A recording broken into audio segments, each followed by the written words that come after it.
This very famous photograph shows the young Adolf Hitler, then aged 25, cheering the outbreak of war in the Odeonsplatz in Munich on the 2nd of August 1914.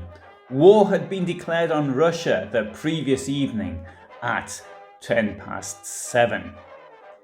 15 years later, Hitler was chatting to his friend, the Munich photographer Heinrich Hoffmann, at his studio. Whilst showing some photographs Hoffman took on that day, Hitler mentioned to him in passing that he was at the Odeonsplatz on the 2nd of August 1914. Hitler said words to the effect of, "I should actually be there. I was there too. I was here, standing at that part of the square." As a result, Hoffman said later, the 5 remaining photo plates from that day were carefully examined and nothing was found. It was only when a 6th photo plate magically reappeared a few weeks later that Hoffman made the discovery. "I only had to look for a moment. There is someone. Yes, it's him. It's the same hairstyle. It's his face. It's him. It's him." But when one thinks about it, is it him? Are we to believe that Hitler, who appears to have his Hitler moustache here, dropped it when he joined the army, then went back to it later? And whereas the face seems somewhat similar, is this not the effect of the hairstyle? And why does the face appear fuller? Forget that he's smiling, which he almost never seems to be doing in photographs. A war has just started, so he has reason to be happy.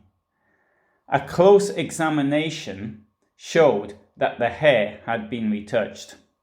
The glass plate for the photograph is missing, which of course, had it existed, would have proved that the photograph was real. The plates for the other photographs that Hoffman took on that day are preserved. I therefore leave you to make your own conclusion, but I have made mine. Heinrich Hoffmann was born on the 12th of September 1885 in Fürth, the only child of the photographer Robert Hoffman and his wife Maria, née Kargel.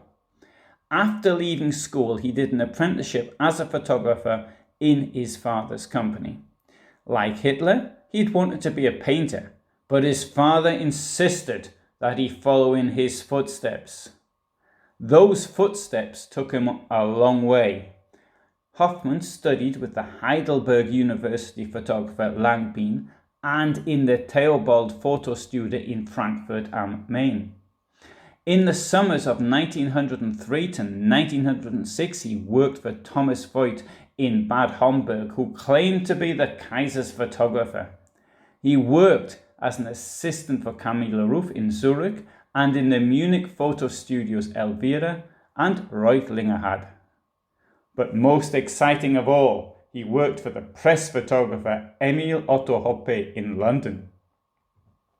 Hoffman photographed for Scotland Yard and contributed to Hoppe's illustrated book, Famous Contemporaries of the 20th Century. In 1909, he returned to Munich and opened his own studio at Schellingstrasse 33. Business mainly came from advertising, portraits, and for the press. In 1911, Hoffman married Therese Nelly Baumann in Munich. The couple had 2 children, Henriette, born in 1913, and she lived until 1992, and Heinrich, who was born on the 24th of October 1916, and I believe at the time of doing this video, he's still alive, aged 105. Henriette later married the later Reich youth leader Baldur von Schirach on the 31st of March 1932, and she was a member of the Hitler inner circle from time to time. In 1913, Hoffman founded the photo service Fotobericht Hoffmann and specialized in press photography and portraits.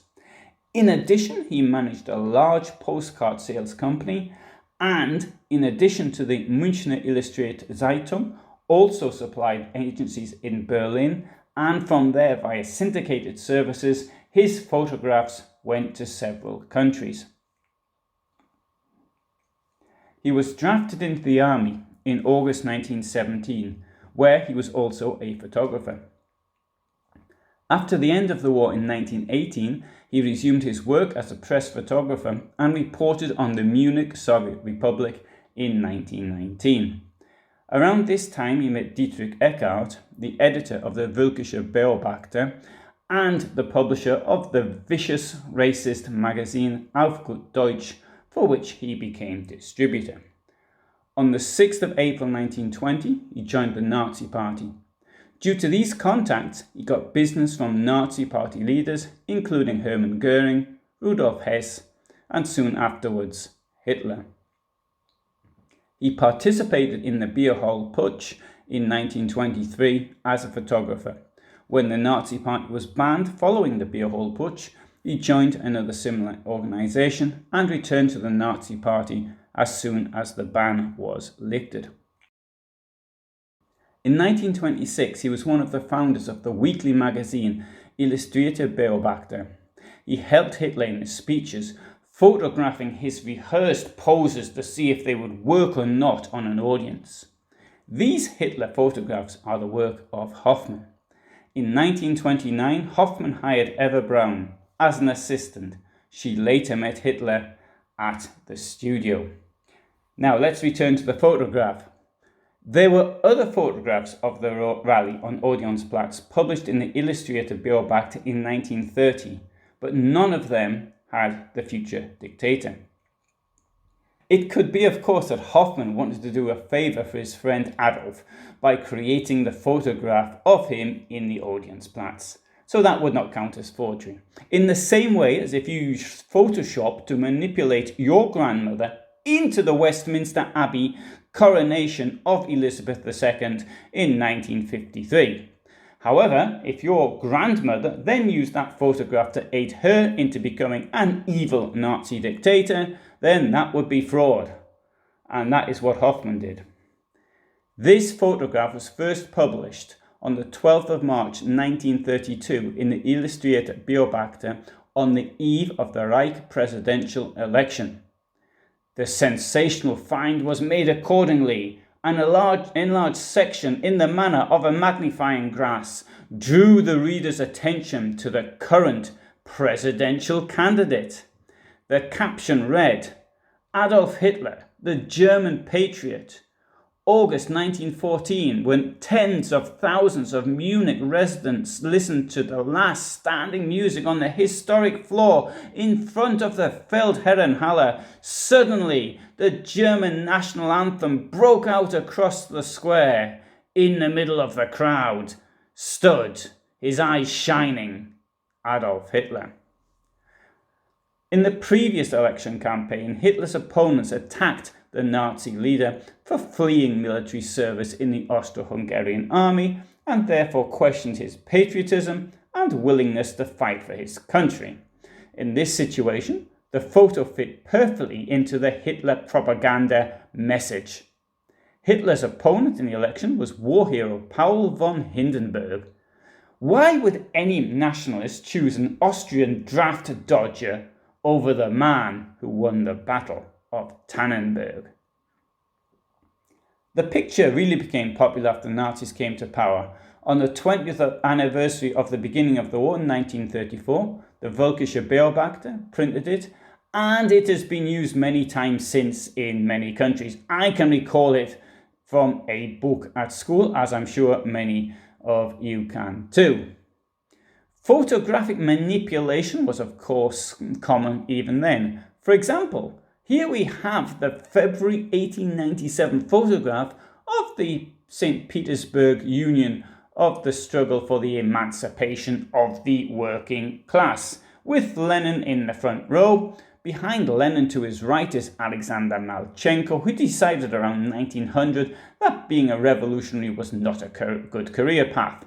However, Stalin did not forget, and he was executed on the 18th of November 1930. After this, he became, to use the vocabulary of George Orwell's 1984, an unperson, and literally airbrushed out of history. The most famous example is this one, showing NKVD boss Nikolai Yezhov with Stalin and Molotov in 1937 in Moscow, and this is the one that was published after Yezhov's execution in 1940. Molotov almost went the same way in 1953, which would have made the photograph even more ridiculous. However, I have prepared a video on this, and I've got one that would be even more ridiculous than that, but you'll have to wait until that video is done. Now, unlike the Soviet forgers who had the resources of the totalitarian state behind them, Heinrich Hoffmann was acting alone. Hitler had not yet seized power when this photograph was first released, and unlike the rather clumsy Soviet photographic manipulation, there were no copies showing the original photograph, and the glass plate with the original conveniently went missing. Therefore, if nothing else, his forgery deserves some respect for having conned so many people for so long. In future videos, as I mentioned, I would like to look at the Soviet photographic forgeries, and indeed, as far as this video here is concerned, the myth that the declaration of war in 1914 was universally popular in Germany. In fact, the largest demonstrations at this time were anti-war. But that's all for another time. I upload at least one video a week. That is on a Friday evening. Well, it's evening where I am, which is in Central Europe, and if you're in the United States, then it's going to be in the afternoon. But anyway, you get the general drift. Thanks for listening, and all the best from Poland.